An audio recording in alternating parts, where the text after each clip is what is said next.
Sa likod ng visor, may tangalang boses. Bawat salita parang kalabit ng throttle. Hindi lang specs, pati kwento ng makina. Haji ang pangalan to, ang sandata. Haji Motovlogs, Revenge Paraiso. Sumisigaw ang makina sa bawat video. Haji Motovlogs, tunay.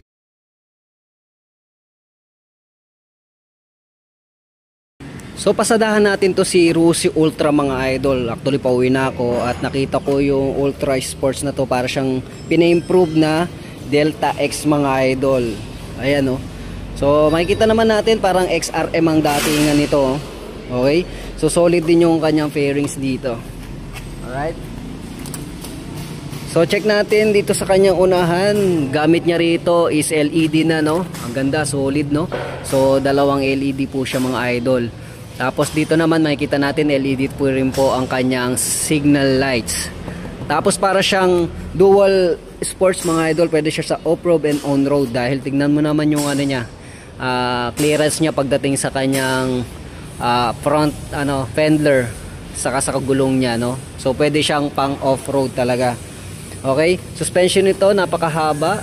So telescopic fork, may nakalagay Rusi dito, dual pad caliper, tapos single disc brake po siya mga idol. Tapos mags po ang ginamit niya rito, na may sukat na gulong na 250/17. Tapos tube type pa lamang ito. Okay, so sa likod naman mga idol, makikita natin na LED po siya. Yan, ang ganda ng design niya, oh. Okay, then signal lights niya LED rin po siya. I think ito po siya. Ito naman yung back fender niya, na may nakalagay dito na plate holder. Tapos meron pa siyang reflector dito, or light reflector. Dual shock absorber naman para sa kanyang suspension sa likuran. Mags po ginamit. Ram brake po ang ginamit niya sa braking system. At ang sukat ng gulong naman is 2.75/17. Okay? So makikita naman natin sa bandang gilid naman ito. Ito yung kanyang kickstarter. Tapos ito yung kanyang brake pedal. Okay, ang ganda rin ng kanyang pillion footrest, oh. Tapos yung kanyang bracket, solid din, oh. Ito naman yung kanyang muffler na merong guard, na bakal po siya mga idol, hindi po siya plastic. Okay, so makikita naman natin yung sticker nya rito, Ultra. Okay, sports, big sabihin dual sports siya, no, pang sports din talaga. Solid din yung kanyang makina rito, no. Ang ganda ng pagkakagawa, ang linis niya tignan. Tapos mayroon siyang guard dito, okay, sa parang araro. Alright, at dito naman sa kabila mga idol, ayan, so yun yung kanyang cambio na merong, okay, 4 na pagpipilian na gear. So yun, so nandito pa rin yung kanyang pillion footrest. Tapos ang gamit niyang hatak is chain. So ang sukat niya siguro nasa 32 ito, yung sprocket niya. Okay, tapos dito naman sa taas mga idol, makikita natin yung kanyang fully digital na TFT. So meaning maganda. Okay, so kahit tirek ang araw, kitang kita mo yung mga detalye. Tapos yung kanyang susian naman is ignition switch. Okay, simpleng susian lamang yan. May on and off then lock. Tapos yung kanyang handlebar is parang pang BMX, no, pang sporty look talaga, ng pang off-road. Switches and buttons naman mga idol, meron po siyang on and off ng switch, high and low, turn lights, then busina. Tapos ito yung choke control. Tapos ito naman electric starter button. Dito naman throttle control with brake lever sa unahan. Then ito ay hand grip lamang. So semi-automatic transmission kasi meron siyang cambio lamang, wala po siyang clutch. Okay? Tapos pagdating naman sa kanyang upuan, so synthetic leather po siya. Okay, okay naman siya. At goods na goods naman yung foam niya. Saktuhan lang para sa mga 125cc na ganito. So 125cc pa lang ang kanyang engine displacement. So compartment naman nito mga idol, makikita natin hindi po siya maliit, hindi po siya malaki, sakto lang. Flat na flat talaga dito. Okay, Then meron pa siyang kuntil dito para sa kanyang helmet. At ito naman meron siyang rubber dito para sa mga lalagyanan ng mga documents mo. Okay? So dito naman yung kanyang fuel refiller. Okay? So meron siyang wala po siyang alulod system or yung rubber man lang na protection, pero okay lang naman siya kasi meron siya dito.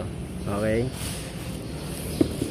Okay, dito naman tayo sa presyo niya mga idol. Ang Ultra Sports 125 ay may cash na 55,000 pesos. Dito yan sa Rosie, Santa Cruz, Zambales. At kung kukunin mo naman to ng installment from 3 years, ang down payment nito is 3,000 lamang. Tapos meron po siyang monthly installment na 2,325 at may rebate na 300 pesos. Ayan, meron ka ng ganito kaganda na Ultra Dual Sport.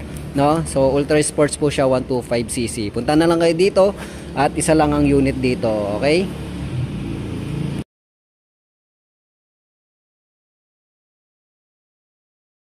Good morning mga idol. Dito nga pala tayo sa Rosie Masinloc branch at i-update lang natin to si Rosie Bolt 125. Medyo matagal na to pero but anyway, parang bago pa rin.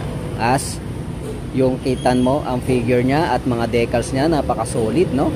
So, check lang natin to kung pasok ba ito sa budget at sulit ba ito sa iyong pera kung ito ay bibiliin mo. Okay, unahin natin dito sa kanyang mga kulay.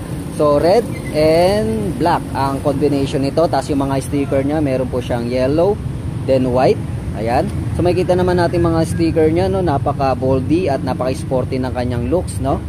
At dito naman tayo sa kanyang unahan.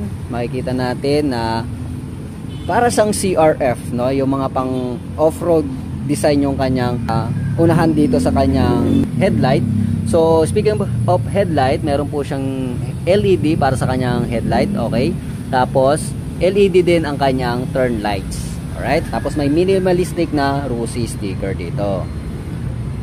So pagdating naman sa kanyang fender sa front is napakalaki ng kanyang clearance. So pwede talaga pang off-road mga idol, pamputikan, pambatuhan, goods na goods, pambaha, no? Okay din siya.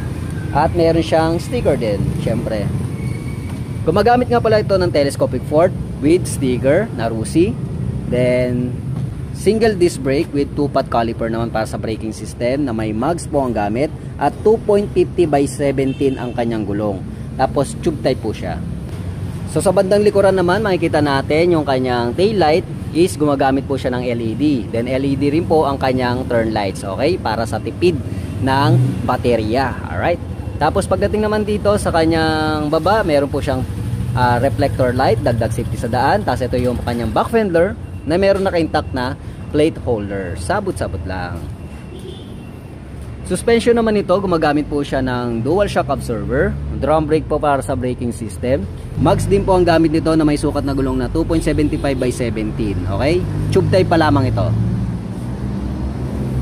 Okay, sa side profile naman niya mga idol, makikita natin. Yan yung mga sticker niya. Okay, dito naman yung kanyang pillion footrest na may rubber. Tapos nandito siya kanya is meron siyang kickstarter na malaking tulong just in case na malobat o humina ang baterya ng motor mo. Okay? Tapos ito naman yung kanyang brake pedal. At ang kagandahan nito mga idol, yung cover niya sa muffler is bakal. Chrome po yung kanyang kulay dito na may naka-emboss na Rosie. Okay? Ayos. So dito natin makikita yung detail ng kanyang decals mga idol, no? Same pa rin sa kabila, no? So para siyang aggressive na parang de kuryente, no? 125cc nga pala to. Okay, single cylinder, single overhead cam po siya, 4-stroke with 2 valves mga idol. So then gumagamit po siya ng air cool para sa pagpapalamig ng makina.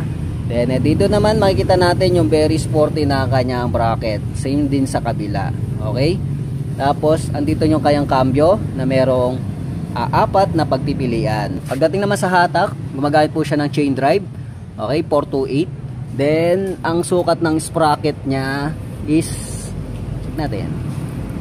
Sukat ng sprocket niya mga idol is 3060. At then pagdating naman sa taas mga idol, unahin natin yung handlebar niya, napakalapat or napakalaki, no? Sobrang ganda i-steering just in case na i-off-road mo nga ito mga idol. Kasi kung sa maliit lang is hindi siya ganun kaganda i-steer or iliko-liko. So ito ang ganda niya. Okay? So para siyang BMX, pwede siyang lagyan or i-clamp ng mga kung ano-anong bagay. Tulad ng cameras or anything. Tapos dito naman makikita natin yung kanyang panel na okay, manual speedometer and odometer.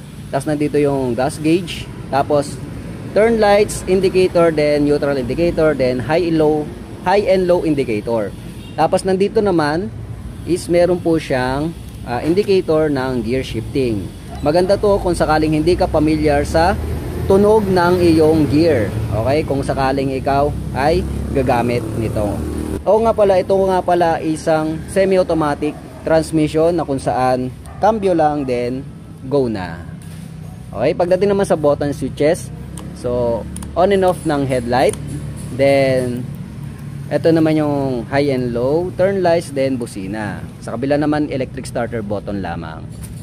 Sa controls naman, meron tayong throttle control with brake lever sa unahan at handle na wala po siyang anything dito. Okay? Okay, ayan yung itsura ng cover niya mga idol. Kalmot po sa traction naman. Pero yan, may mga design din siya na Rusi. Yung foam niya, pang goods naman siya. Tapos dito naman tayo sa bandang compartment niya mga idol. Dito pala yung compartment ng kanyang battery. Kaya hindi siya spacious or hindi siya mas malaki kasi na-occupied siya ng battery. But anyway, pwede mo naman siya lagyan ng kung ano-ano. Basta kakasya dito. Okay, mga paperworks, tupiin mo lang. Tapos dito naman yung kanyang tangke, no? Na wala siyang alulod system, pero okay lang naman.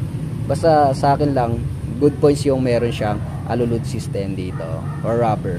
Okay?